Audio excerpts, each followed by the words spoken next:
And the last one is, no whale or dolphin should be killed anywhere, ever, by human beings. That's my religious belief. But I think I have good reason to say it because I've seen what it's like, and it's not right for people to do that.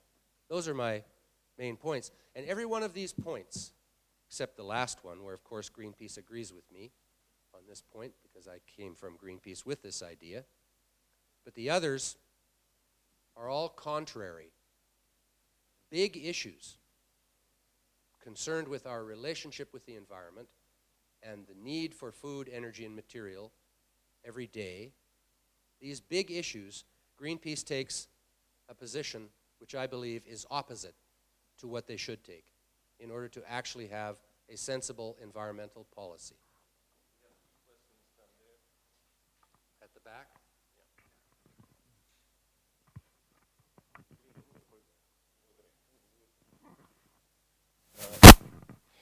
Did you have a chance to discuss with Al Gore, who, by the way, was in Italy recently, because the views that he expresses in his film, The Inconvenient Truth, are all the way opposite to yours and coincide with Greenpeace. So, did you ever have it's my personal curiosity, did you ever have a chance to discuss these issues personally with him or via correspondence or whatever, and what was the outcome? Can we take 3 questions together?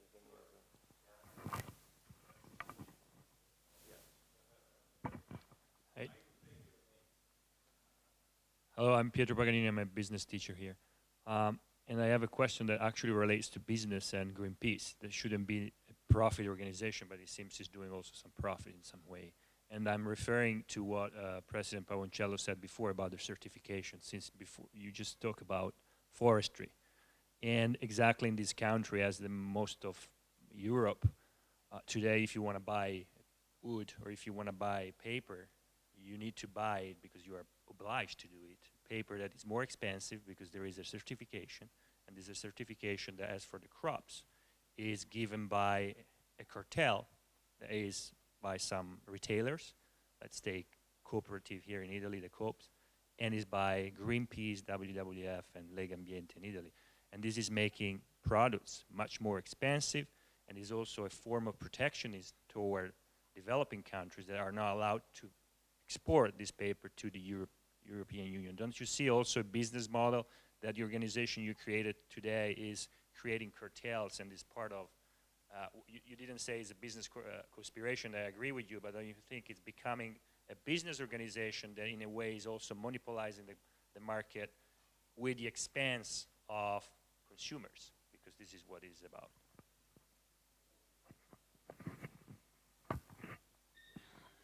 Hi, it's Michele Testoni, teaching international affairs here. I would like to ask your opinion about the Masdar City project in the desert of Abu Dhabi.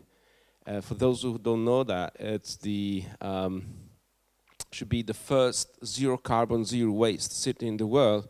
It's a joint venture between United Emirates, Arab Emirates factory with the MIT, and it start working in these years. So it's a combination of solar energy, wind energy, and desalinization of waters. So since you focus mainly on wood, on hydroelectric, and what was the third? Wood, hydroelectric, and nuclear, sorry, and nuclear, yes. I'd like to have your opinion about that. Thank you. Can I have a chance to ask one last question myself? Yes, we love, and we it's our mission to have critical thinking. This is a university. It's my pleasure also to be heretic most of the times, as we have been heretic in the 70s when we were environmentalists, and in the 80s. And there's something heretic in what in the sequence of proposals you have made now, as compared to the trends, to the most common opinion. have you ever felt, by any chance, that you were also a bit influenced by a kind of reaction against what you've seen? It is my humble opinion that it is not the extremist environmentalists, it's like Greenpeace and WWF going away from the world, rather than the world going away from the environmentalists. But at times I have felt here in this country, when a couple of years ago it was made the decision to go back to the nuclear power, a sort of revenge feeling against those who were opposing the nuclear power in most of the former pro-nukes. Could it be that sometimes you had the doubt to, going too far, like in the global warming thing? It's one of the really debated thing, because yes, Siberia is getting warmer, but then Bangladesh is getting underwater, and to take position pro this kind of things, could it possibly be also some sort of pendulum sweep on the other side? Thank you for coming here anyway. Thank you. On the first question about Al Gore, no, I haven't met Al Gore personally, and I don't really think I would be able to engage in a very productive conversation with him. He is not a scientist, he is a politician, but he comes across as if he is knowledgeable on these subjects in a science perspective, and he simply is not. I listen to his rhetoric, I parse all of his words. He is basically a very clever snake oil salesman. And that is how I see it. And I know a snake oil salesman when I see one. So that's my thoughts on Al Gore. I also find his main science advisor is a guy named James Hansen. He's with NASA, and he's a maniac. I mean, he is just a straight-on maniac. So he's not credible from a science point of view as far as I'm concerned. And he's used this very clever salesmanship to make himself many hundreds of millions of dollars by first making people afraid of climate change and then investing in securities and stocks which he knows will grow if people are afraid of climate change. So it's been a very self-fulfilling prophecy. Certification and global trade issues.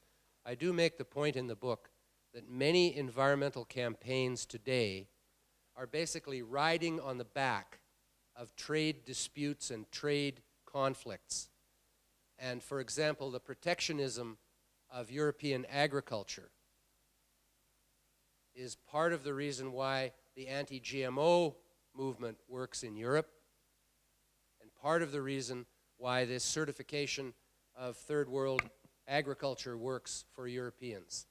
So very often there are trade and protectionist and non-tariff trade barrier kinds of issues behind what are being given to the public as environmental campaigns, when in fact they are more to do with competition and trade and business disputes, as you've pointed out. And there's no doubt about that.